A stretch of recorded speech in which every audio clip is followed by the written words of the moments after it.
As soon as the names were called out and announced, an uproar began to erupt among the students. Why hadn't they been the ones to be called? The names were so unfamiliar to them. Apart from Vorden, the rest of the names that had been read were complete mysteries to the other students. Although Logan was a high-level user, he rarely ever visited the classes, so there weren't many that knew what he looked like apart from the ones that were in his class. But even the ones that were in Logan's team were confused as to why his name was called out and not theirs, especially since Logan had gone missing for most of the expedition. However, the students weren't the only ones that seemed confused by their names that had been called out, but so were Quinn and the others. They hardly had the time to scan anything, and even when Peter was underground, he didn't use the scanner because it didn't work while they were down there. How did they get the top marks? Our group managed to scan around 15 different plants and 3 new beasts. Are they saying they scanned more than that? A student complained with a frown. They must have done that, otherwise why were they called up? Another replied. But for the students that were part of Dell's class, they knew that Quinn and the others didn't have much of an opportunity to do anything. Still, they decided to remain quiet. Many of them remembered Quinn's brave actions in saving some of the students from the advanced-tier beasts and bringing them to their side. Even though there weren't any points awarded for this, they felt like whatever reward his group was going to get, they deserved it. However, there was one person in Dell's class that didn't feel the same way, and that was the teacher, Dell himself. He still felt a grudge towards these two, especially after what had happened while they were out. Dell was even surprised that the two of them were still alive. "That's impossible! There must be some type of mistake or some cheating going on," Dell remarked loudly. "Those students, I checked the scores on their scanner, and not only that, they had 50 points deducted from their team due to an incident that involved breaking one of my other pupils' arms." Dell then quickly looked around for the student who had suffered the arm break, but he was nowhere to be seen. He quickly realized that the student was one of the ones that had been killed on the expedition. Still, his words were just enough for the students to rile up their anger once again. "Hey, I think I recognize him. I always see him in Leo's class. They often spar with each other," a student said. "This is so unfair. There's no other way to explain this. It has to be favoritism." The group of students that were voicing their concerns started to grow, and now the ones that supported Quinn and the others were starting to take a step back as they quickly became the minority. "Enough!" Leo slammed his sheathed blade into the ground, and a small little vibration was felt on the ground. "The students that have been called, please come to the front. If I hear another word from anyone—" Leo didn't finish his sentence, but they knew he didn't have to. The students had been called and arrived at the front, but instead of looks of admiration and jealousy, they were all stared down with looks of hatred. Sia, who still didn't feel part of the group, was hating every bit of it. The only plus side to this whole thing was that they would come out of this assessment with a top grade, which would do well for her future. Seeing that the students' anger still hadn't been quelled, Faye herself decided to take some action, based on some information she had found out earlier. "Listen up, all of you. There's a reason why these students here have been selected as the winners of today's event." She rummaged through the crate for scanners that had accumulated behind them until she found one in particular.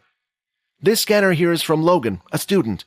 At the time, each of these students had discovered something worth a lot more points than any beast or plant would ever be." After pressing a button on the scanner, a 3D holographic model appeared from the scanner. It showed a recreation of the town that Logan had managed to get on his scanner, the one he had made before entering the tunnels below. "As you can all see, this right here is a Dalki base. It looks like they had arrived on this planet before us. This is the reason why we are leaving, not just because there are some powerful beasts on this planet." Everyone understood that. No longer did the students who were opposed to leaving complain that they, too, wanted to get off this planet as soon as possible. Memories and thoughts went back to situations they would often hear about on TV and the internet. Cases of humans and Dalki interactions on other planets. When this happens, a fight would break out, and one side would be obliterated. The problem was that a single planet was never enough for either side to reignite the war once again. So one side would have to just grit their teeth and bear it. "If it weren't for these students discovering such a place, then perhaps none of us would be left standing," Leo said. With no more complaints, the students willingly grabbed their belongings and were prepared to head back to the school once again. It now made sense to the students why the shelter seemed to be on such high alert. It was because the soldiers were getting ready to move out. After all their belongings had been gathered, Several portals had been pulled out and placed on the ground. While looking around, Quinn noticed that the soldiers were busy gathering their things.